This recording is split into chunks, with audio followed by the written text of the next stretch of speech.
Making a statement this afternoon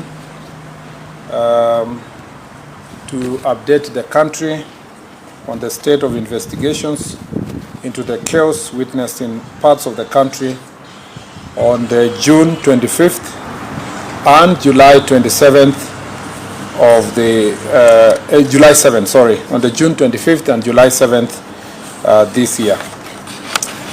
On 25th of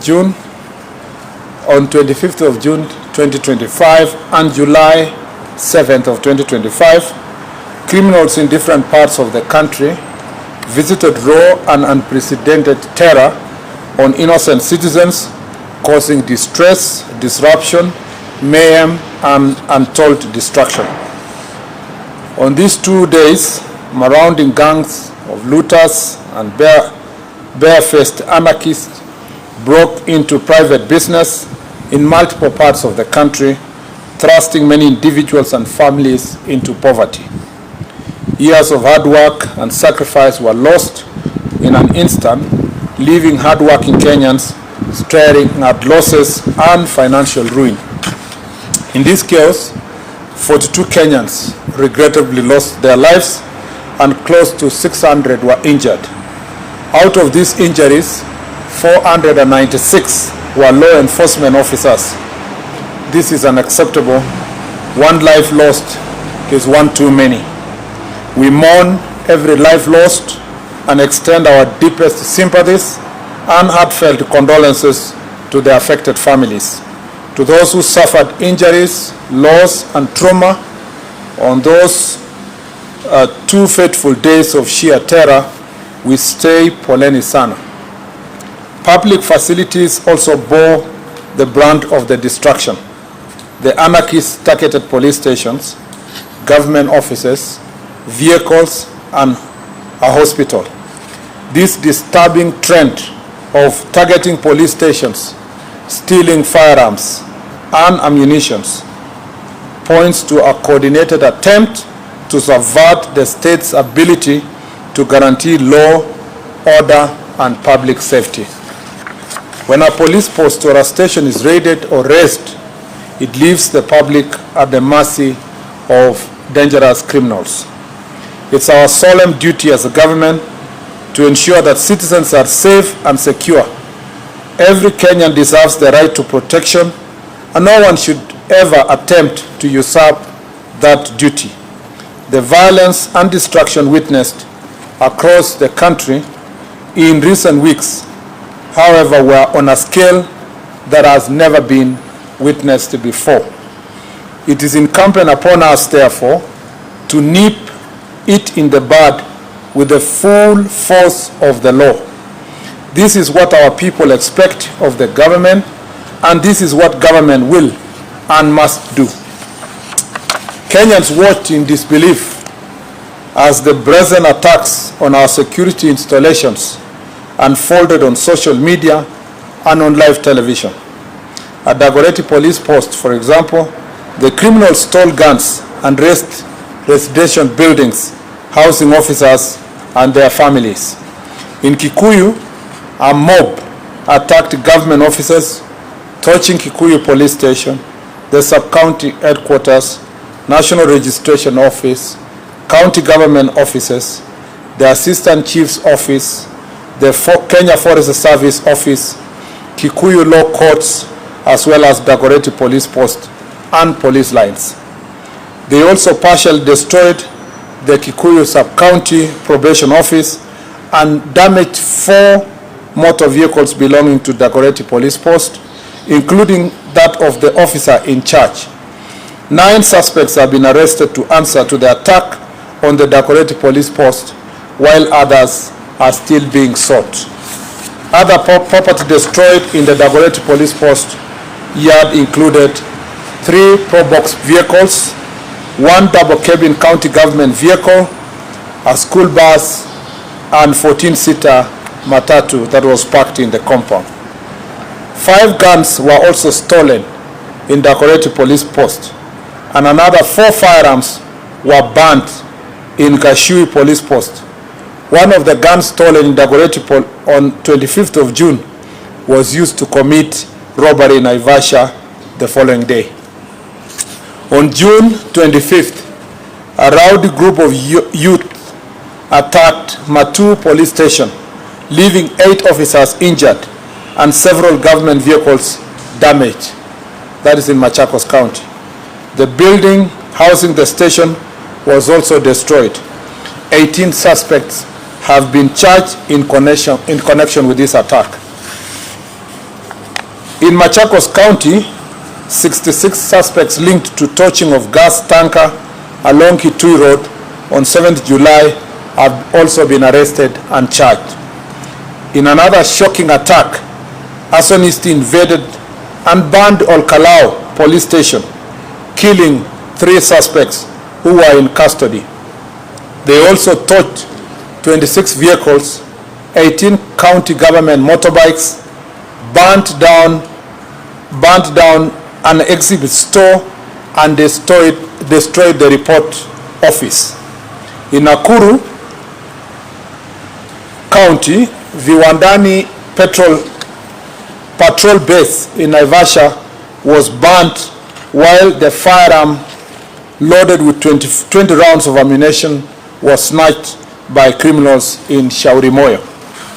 Several other security installations across the country were attacked, leaving citizens exposed, and a total of 16 police stations and police posts were burnt or destroyed on the 2 days of terror. The destruction of private property. In 2 days of the chaos, many Kenyans suffered huge losses following the destruction of their businesses in various parts of the country. In Naivasha, Nakuru County, goons looted stock from Naivas, Power Star, and Ketia supermarkets, and thereafter set ablaze Power Star supermarket. A total of 100 people have been arrested in Nakuru County and charged with various crimes in relation to these acts of criminality. In Ruiru, within Kiambu County, a similar fate befell Quickmart and Carrefour supermarkets, where goons stole property worth millions of shillings after breaking windows and destroying CCTV cameras in the establishment. A total of 86 arrests were made over the crimes committed in the county in the 2 days, and various charges have been preferred.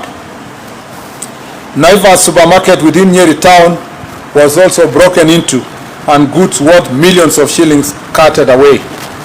21 suspects have been arrested in connection with this criminal activity. On the same day, a group of rioters invaded Mountain Mall within Kasarani area in Nairobi County, where they looted goods from Naivas supermarket and other shops within the mall. 3 suspects were arrested and arraigned accordingly. At Kidurai 44 area, another set of criminals invaded Kasmart supermarket. In Eldoret, goons broke into Ketia supermarket and stole goods worth millions of shillings, and 12 suspects were arrested and arraigned. In Meru, a group of thugs set ablaze Muguna's supermarket using suspected petrol bomb. Years of investment went up in flames. The criminal elements stole alcoholic drinks also from the 7-Eleven bar. Selenite supermarket was not spared in the looting and the mayhem. 40 suspects have been arrested in Meru in relation to these criminal acts. In Kirinyaga County, 21 suspects linked to the looting of Nice City supermarket in Mwea town were arraigned. Gangs also torched the Kirinyaga Central NGCDF offices, leading to the arrest and arraignment of 4 suspects.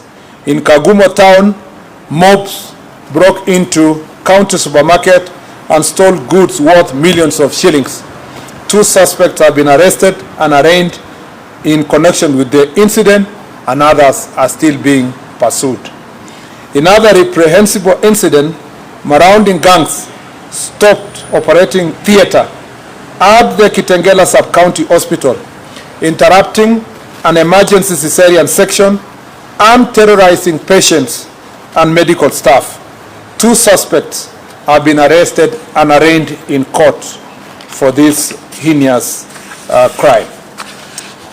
The 2 were granted bail of 50,000 shillings, surely 50,000 shillings only, after invading an hospital and interrupting a cesarean operation. Only 50,000 shillings were granted as cash bail. These lenient bail terms are unacceptable. It is in hospitals that we seek refuge at our most vulnerable moments, and to infringe on this privacy is an offense most foul.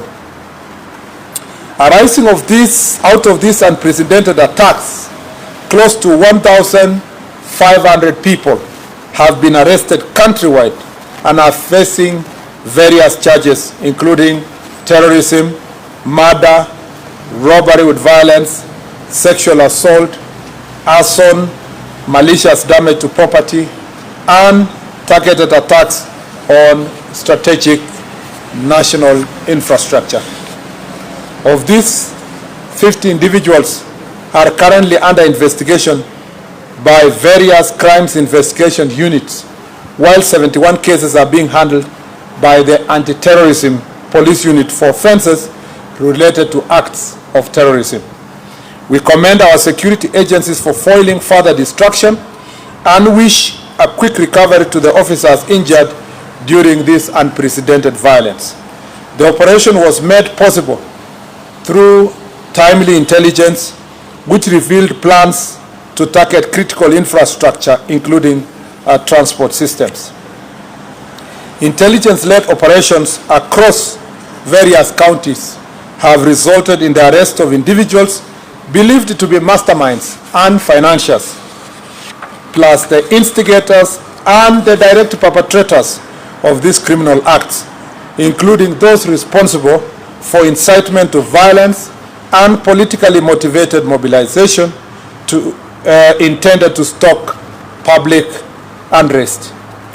Those who incited, organized, funded, or executed these attacks will face the full force of the law. The financiers and political sponsors of this mayhem are being investigated and will soon answer for their crimes. Similarly, any police officer accused of unlawful use of force will face the law. As I speak, one police officer has already been arraigned and is facing murder charges. Further, any excesses by law enforcement officers will be investigated and appropriate action taken on those found to be culpable. Cognizant of the raging debate and national concerns on the use by security personnel, I will this Friday, pursuant to Article 245(4) of the Constitution, be issuing a policy directive to the Inspector General of Police on the use of force and firearm by law enforcement officers. What was witnessed on 25th of June and 7th July was stark testament to the extent to which the sponsors of this anarchy are ready to go to subvert the Constitution. This was not protest. It was pure premeditated criminality, deliberate, dangerous, and deeply disturbing. The right to assemble, demonstrate, picket, march, unarmed, and present petitions to authorities is guaranteed by our Constitution, and that cannot ever be taken away. Invasion of hospitals, rape, attack on ambulances, looting of businesses, forceful entry of protected areas, vandalism, erection of illegal roadblocks, and torching of government installations, including police stations and administrative offices, are vile crimes and must be treated as such. We cannot, as government and as a nation, normalize the senseless loss of lives and livelihood and the threat to peace and stability. I once again urge all citizens to reject and denounce violence. I ask all Kenyans to channel their grievances through legitimate and constitutional means and deny criminals the chance to destabilize our great country. To the financiers, organizers, executors, take note. This reign of terror against the people of Kenya and the impunity of criminal gangs must come to an end at whatever cost. Asante sana, and God bless Kenya. Thank you very much. I assume there is no questions. My statement is very clear, and I do not intend to take questions today. Yeah. Asante sana. God bless you. Do you must ask a question? Okay, I'll take only 3 then. And must include one lady. Thank you so much, CS.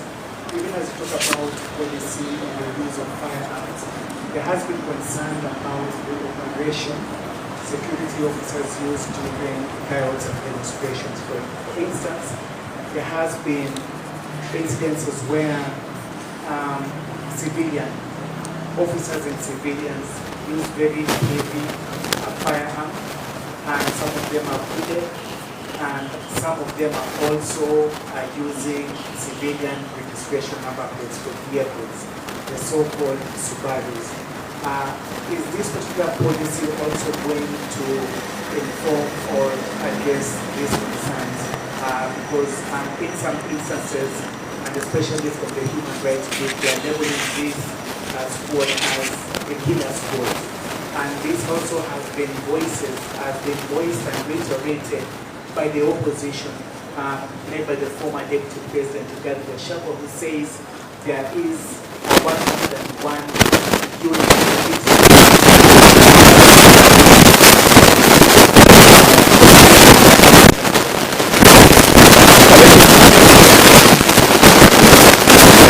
One more gentleman.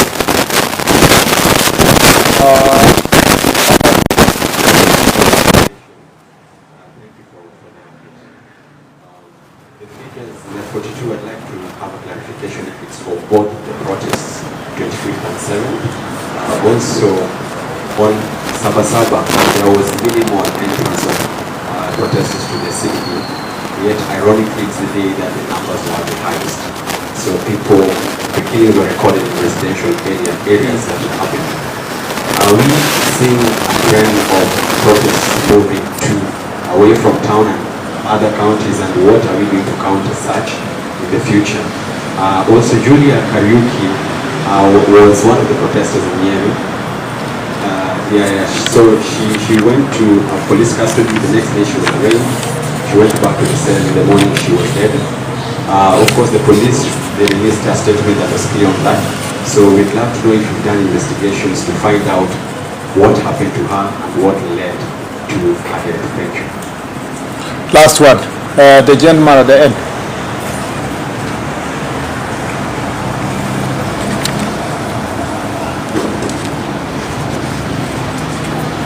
As you know, there were reports that foreigners were involved in the kills. Can you confirm if that is the case? Thank you. Let me say this. First, on the security officers, Seth Olale's question on security officers, how they were dressed, the vehicles they were using, and whether there is a specific team that is meant to kill people. First, let me say this, that a police officer, whether is wearing a uniform or not, is a police officer. And that police officer is bound by the law. There is no rules that excuse a police officer that if you are not in uniform, you can commit crimes or you can kill people. The same law that upholds killing of citizens by a police officer in uniform is the same law that also upholds the same from a police officer who is not in uniform. There are clearly indicated situations where a police officer may not be required to be in uniform. and sometimes when they're doing investigations. And some investigation officers are always embedded in these situations to make sure that they collect evidence immediately that will help in apprehending criminals. Police officers also, whether they're using a Subaru or walking on foot or using a lorry, are expected also to abide by the law. And that's why we say that any claims that there is a police officer who is killing people, whether he's in civilian or not, must be investigated, and we must ensure that those who have been affected by their actions are brought to justice. So there is no excuse. The dress code of a police officer is not an excuse. In fact, a police officer who sleeps in his house and there is an emergency and he needs to rescue a citizen does not need to wear a uniform. Just wake up and go and rescue, and then do what you need to do as a police officer. Then the rest is, the uniform is just for identification, when you need identification. So the point here I want to make here is that all cases of excesses reported will be investigated equally. Number two is to say that there is no non-police squad that is involved in killing people, at least not in this administration, and not that the cabinet secretary is aware of. It would be unconstitutional and illegal to establish a squad anywhere in Kenya to kill people. All the squads, all the police formations and units in the republic are intended to protect people, not to kill people. Their responsibility is to protect the citizens of Kenya. On the question of numbers, the 42 are for the 2 days, on the 25th of June and 7th of July. On the 25th, the numbers recorded, an official recorded by National Police Service, is 17. On the 7th, it was 25. And a good question is, how come even after we have blocked the city, the access to the city, more people died? You see, the criminal activities were happening all over the country. And in that situation, burning of supermarkets, invasion of police stations. In fact, more police stations were invaded outside the city than in the city. And you are right to say that there seems to be a new epicenters outside the city for this kind of protest. By the way, I need to say that, and it's in the statement, that this is unprecedented. In the past, we have had, of course, maandamano across the country, but the ones that are targeting specifically police stations, this is the first time that you can really say police stations are being, specifically targeted, which is a very unique phenomenon, and we are concerned, and that's why some people are being charged for terror, because by the time you're going for police station, your intention is not to pass your message. It's not even your intention to loot. Your intention actually is to undermine the institutions of democracy and peace and security, with an intention of raining terror to the people of Kenya, so that then you leave them exposed and you instill fear on the citizens that there is no constitutional government in place, and therefore citizens are on their own, and they can have to protect themselves, or from harm, or sometimes also attack other citizens. So at that point, that's why we take seriously the question of terrorism linked to these charges, which has been, it's a subject of debate. It's of course in court, but as a matter of fact, those who read the law should read the Anti-Terror Act and will realize that acts of terrorism include what we witnessed on 25th and the 7th of this July. The other thing that I needed to emphasize here in that regard is that the fact that nearly 1,500 people have been arraigned in various courts, and we must thank our courts because they have been cooperative in most of the instances to make sure that we get also relevant time for investigation and so forth. You will realize that this administration means business, and the National Police Service means business when we told the public that people will be held into account.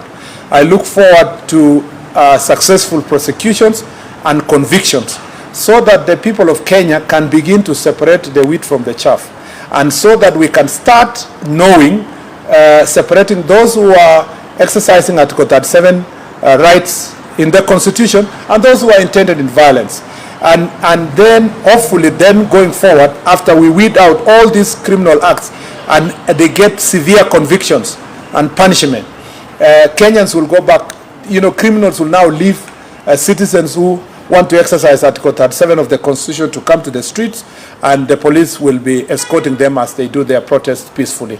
That is what we are looking forward to. And as I've said before, and I wish to emphasize, that my dream is to see a country where peaceful demonstrators in their thousands are walking in the streets, carrying their pamphlets and regalia and paraphernalia, and being escorted by police officers, marching through defined routes and within designed areas, and with time that has been allocated, and in the evening shake hands with the police officers, and everybody goes home without harming the citizens of this country. That is really what is promised by Article 37 of the Constitution, and we hope we can reach there as a nation.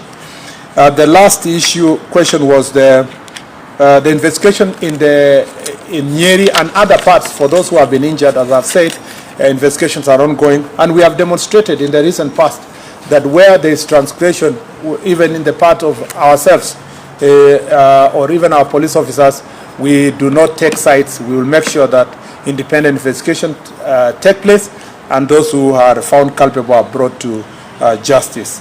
And on the presence of foreigners, at the moment we have not,